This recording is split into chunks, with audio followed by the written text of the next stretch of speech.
The rain wasn't a sound. It was a presence.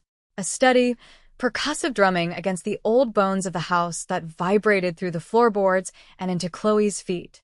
It was the only sound, save for the quiet hum of the refrigerator and the soft, sleeping breaths of her daughter, Olivia, from the next room. Chloe ran a hand over her face, the exhaustion of a 12-hour nursing shift settling deep in her muscles. The book on her lap, a dry text on advanced cardiac life support, was a blur. Then came the other sound. 3 knocks. Hard, fast, desperate. Not the polite rap of a neighbor or the lazy pound of a delivery driver. This was the sound of knuckles hitting wood with the last of someone's strength. Chloe froze. This neighborhood wasn't the kind where you open the door after dark, especially not in a storm that seemed to be washing the world away. Her heart, the one she'd been reading about, gave a hard, clinical thump against her ribs. She slid the book onto the cushion beside her and rose, moving silently on socked feet to the small peephole. Nothing. Just the distorted, watery dark of her porch, the yellow light catching beads of rain as they cascaded down. Another knock, weaker this time, followed by a heavy slumping sound. Against every instinct, against every rule she'd made for herself and Olivia since they'd moved in, she turned the deadbolt. It slid back with a loud, definitive click. She opened the door a crack, the safety chain still engaged. He was folded on her doormat, one hand braced against the doorframe to hold himself up.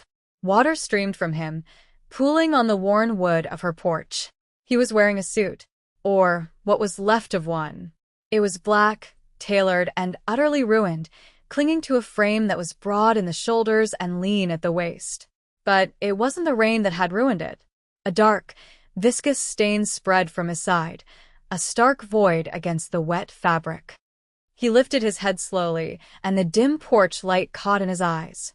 They were dark, sharp, and shockingly alert despite the slump of his body.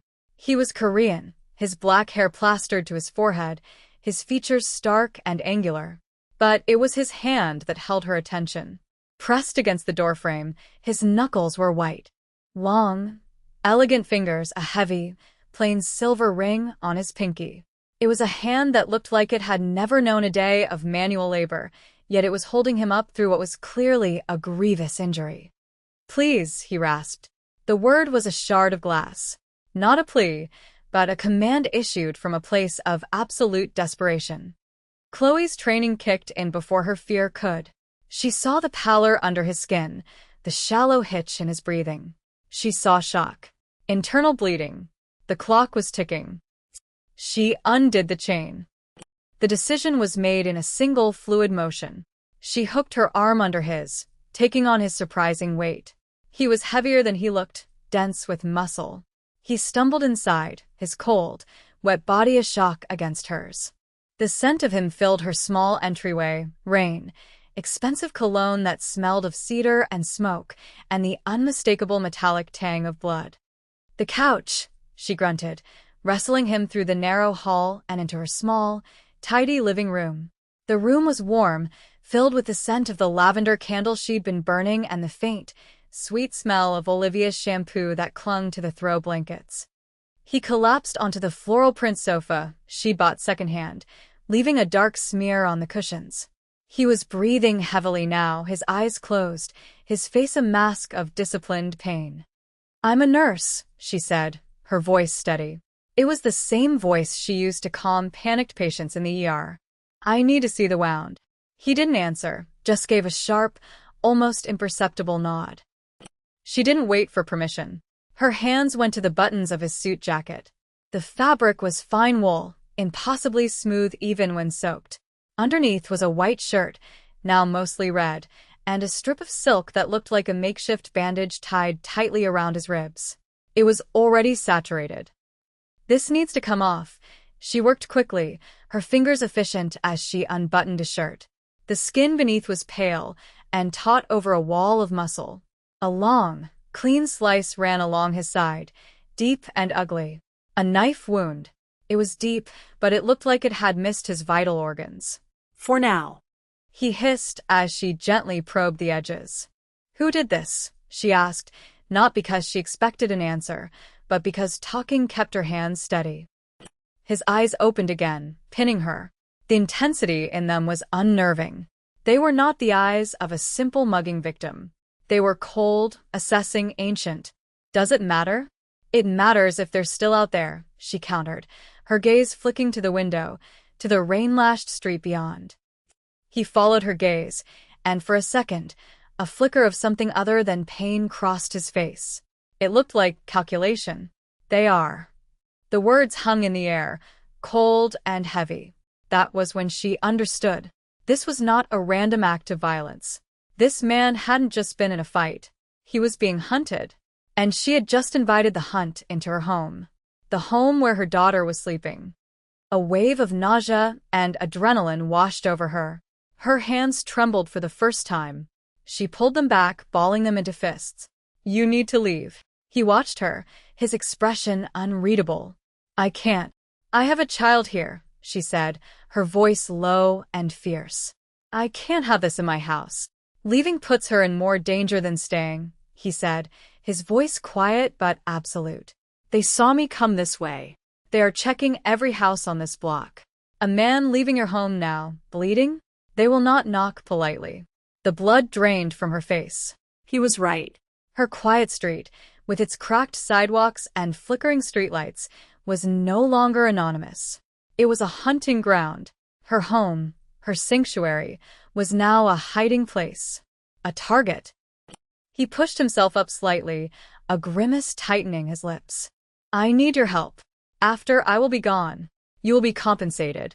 You and your daughter will be safe. It sounded like a business transaction.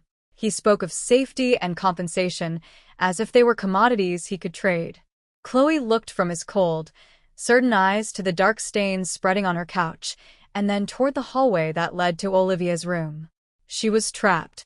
He hadn't needed a weapon to hold her hostage. His mere presence had done it. She took a deep breath, the nurse taking over again. Survival first. Panic later. Fine, she said, her voice clipped. Don't move.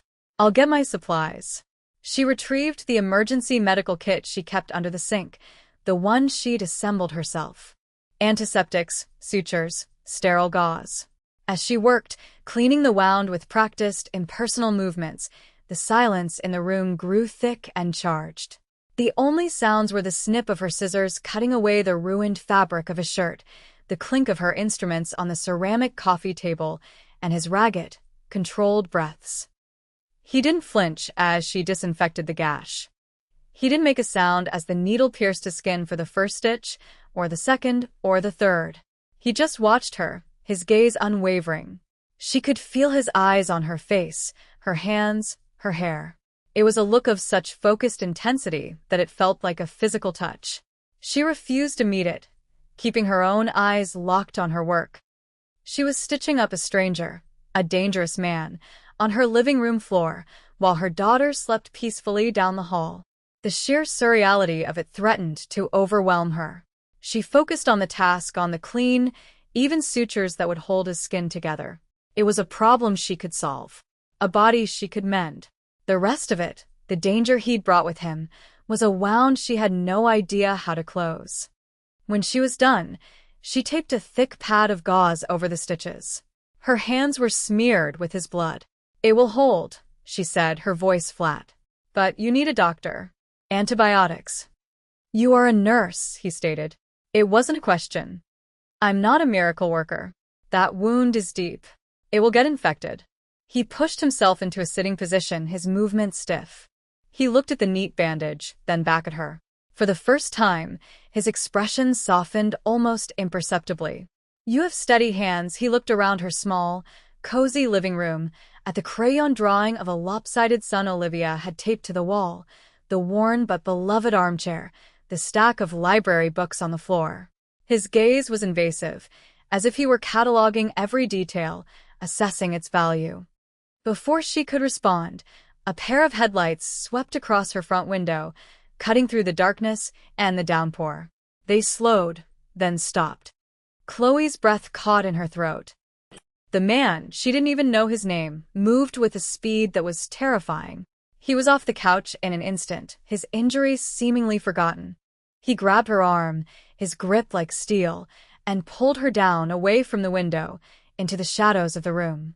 He pressed a finger to his lips, his eyes locked on the front of the house. The silence was absolute now. Even the rain seemed to have quieted. They crouched on the floor behind the couch, so close she could feel the heat radiating from his body, smell the cedar and blood on his skin. His presence was overwhelming, a vortex of violence and control in her lavender-scented living room. The car door outside opened and closed with a quiet, solid thud. Footsteps, slow and methodical, approached her porch. This was it, the moment her world fractured. The choice to open the door had been a mistake. The choice to help him had sealed it.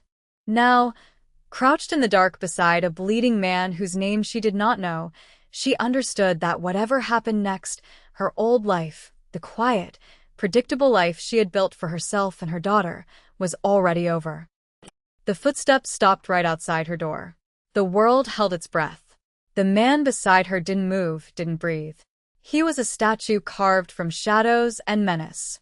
And then, from the waistband at the small of his back, he drew a gun. It was black and matte, and looked impossibly heavy in his hand. The quiet click as he released the safety was the loudest sound she had ever heard. The knock that followed was not desperate. It was patient, authoritative, the sound of men who knew you were inside and were prepared to wait. The man beside her turned his head, his dark eyes meeting hers. There was no fear in them, only a question, a silent, terrifying question that asked her whose side she was on. He had revealed a part of his world, and now he was waiting to see what she would do. He was waiting to see if she would break. He leaned in, his lips brushing her ear. His breath was warm. "Do not make a sound," he whispered. The command was soft, but it carried the weight of an empire. Chloe held her breath, her own survival instincts screaming. She could scream now, alert them, give him up. It would be the smart thing to do, the safe thing to do. But when she looked at the gun in his hand, and then at his eyes, she saw a man who would not be taken alive. A firefight would erupt in her living room, 10 feet from where her daughter slept. So she stayed silent. She made her choice. The knocking stopped. A moment later, the headlights outside cut through the darkness again as the car pulled away. They were gone. For now. He slowly lowered the gun, his shoulders relaxing by a fraction. He looked at her, truly looked at her, and the cold calculation in his eyes was replaced by something else. Something she couldn't name. "My name," he said, his voice a low rumble, "is Kwon Min-jun." He had given her his name, a piece of himself. It felt less like an introduction and more like a brand. A floorboard creaked in the hallway. Both their heads snapped toward the sound. Olivia stood there, rubbing her eyes, her favorite stuffed bunny clutched in one hand. She was small and swallowed by her oversized pajamas. "Mommy?" she asked, her voice thick with sleep. "Who's that?" Min-jun went perfectly still. Every ounce of menace vanished, replaced by an unnerving quiet. He looked at the child, and for the first time since he'd collapsed on her doorstep, he looked utterly lost. It was the first crack in the armor. His wound, the one Chloe had stitched, was on his side. But she was starting to realize the real one was somewhere much deeper. He had a vulnerability after all. And she was standing in the hallway, holding a stuffed rabbit. "It's okay, sweetie," Chloe said, her voice miraculously even. She rose slowly, putting herself between Min-jun and her daughter. "He's a friend. He hurt himself, and Mommy was helping him. Go back to bed." Olivia's eyes, wide and curious, fixed on Min-jun. "Does it hurt?" Min-jun's gaze was locked on the little girl. He seemed incapable of looking away. After a long moment, he gave a slow, single nod. Yes. The admission seemed to cost him something. Chloe felt it shift the air in the room. "Mommy gives the best kisses for boo-boos," Olivia offered seriously. She took a hesitant step forward. "Olivia, bed. Now," Chloe said, her tone leaving no room for argument. Olivia, sensing the steel in her mother's voice, turned and padded back to her room without another word. When the door clicked shut, Chloe turned back to Minjun. The mask was back in place, but she had seen behind it. "You can't stay here." "I know," he said. He was looking at Olivia's closed door. The man they are looking for would not be in a house with a child. That is why they left. They will be back, he finally met her eyes. "But I cannot leave you here alone." "Not now." "Why not? You got what you wanted. A place to hide, a patch-up job." They saw the lights on. "They will remember this house," he said simply. "My problem is now your problem. I am sorry for that. I will fix it. Fix it." As if her life were a broken object he could simply repair. The arrogance was breathtaking, but underneath it, she heard something else. A thread of responsibility.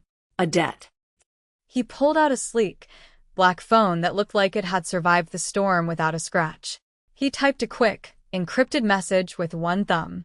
"My people are coming. They will take us somewhere safe." "Us?" Chloe's heart hammered. "No. No. You're not taking me and my daughter anywhere." "Do you think you have a choice?" he asked, and the coldness was back, sharp and absolute. "The men who did this to me are not reasonable. They're butchers. They know a woman lives here. They will come back, and they will not knock. They will break down the door to find out what you know. To find out if you helped me." He took a step closer, his height and presence dominating her small living room. "Your life as you knew it ended when you opened that door. I can at least offer you a new one where you are alive." His words were brutal, but they were true. She knew it in her gut. The sight of those headlights, the patient knocking, the click of his gun.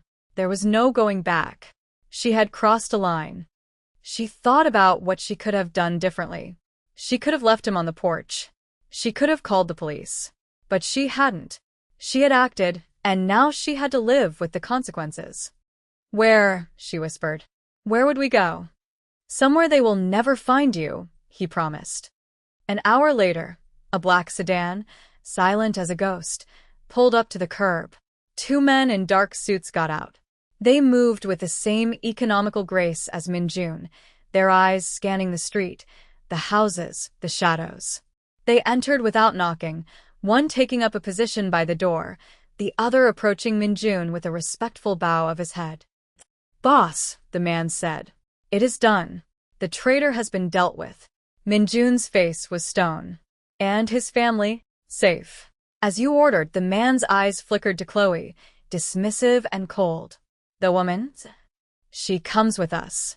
"The child, too," Minjun said. It was not a request. Chloe went to Olivia's room. She scooped her sleeping daughter into her arms, grabbing the stuffed bunny and the small, worn quilt from her bed. Olivia mumbled in her sleep, burying her face in Chloe's neck. The familiar weight of her, the sweet scent of her hair, was a painful anchor to a life that was sinking fast. As she carried Olivia out, she saw Minjun speaking to his man in low, rapid Korean. The man handed him a fresh shirt and a black jacket. As Minjun shrugged off his ruined one, Chloe saw the intricate tapestry of ink that covered his back and shoulders. A dragon, its scales rendered in stunning detail, its eyes seeming to glitter in the dim light. It was beautiful and terrifying. He turned and saw her watching. He didn't try to hide it. He simply held her gaze as he buttoned the clean shirt, covering the art, hiding the beast. The journey was a blur of dark streets and rain-slicked highways. Olivia slept through it all, safe in Chloe's arms. Chloe stayed awake, watching the city lights smear into streaks of neon. She was in a car with armed men, being taken to an unknown location by the head of a criminal organization. And yet, oddly, the fear had subsided, replaced by a strange, hollow calm. She had made a series of choices, and this was the result. The safe house was a penthouse apartment in a sleek, anonymous glass tower downtown. It was the complete opposite of her cozy, lived-in home. This place was cold, minimalist, and sterile. White walls, black leather furniture, and floor-to-ceiling windows that looked out over the sprawling, glittering city. It was a fortress in the sky. Minjun's man showed her to a bedroom. "The girl can sleep here. Anything you need will be provided." Chloe laid Olivia down on the king-sized bed, tucking the quilt around her. She watched her daughter sleep for a long time, the rise and fall of her small chest the only real thing in this cold, unreal place. When she came back out, Minjun was standing by the vast window, a glass of amber liquid in his hand. He hadn't touched it. He was just looking out at the city below, at the empire of lights that was his territory. "She is safe here," he said without turning around. "For how long?" Chloe asked, her arms crossed over her chest. "For as long as it takes," he finally turned to face her. The dim light from the city below carved his face into sharp planes and shadows. "The man who betrayed me was my cousin. I raised him like a younger brother. He sold information to a rival clan where I would be tonight, that I would be alone." He was telling her something he didn't have to. It was a confession, a justification. She didn't know which. "He did it for money," Minjun continued, his voice low. "But they promised him something else. My position. They lied. They used him, and then they killed him. I was too late to stop it." His gaze drifted, becoming distant. "I was supposed to protect him. Our family." There it was. The wound beneath the wound. Not just betrayal, but failure. A debt of blood he felt he owed. Chloe thought of Olivia, of the fierce, primal need to protect her. For the first time, she felt a flicker of something other than fear toward this man. It was a sliver of understanding. "Why are you telling me this?" she asked. "Because you deserve to know the nature of the trouble you are in," he said. He set the glass down. "And because no one has shown me kindness without an agenda in a very long time. I am trying to understand yours." Before she could answer, his phone buzzed. He looked at it, and his entire demeanor shifted. The mask of control slammed back into place, harder than before.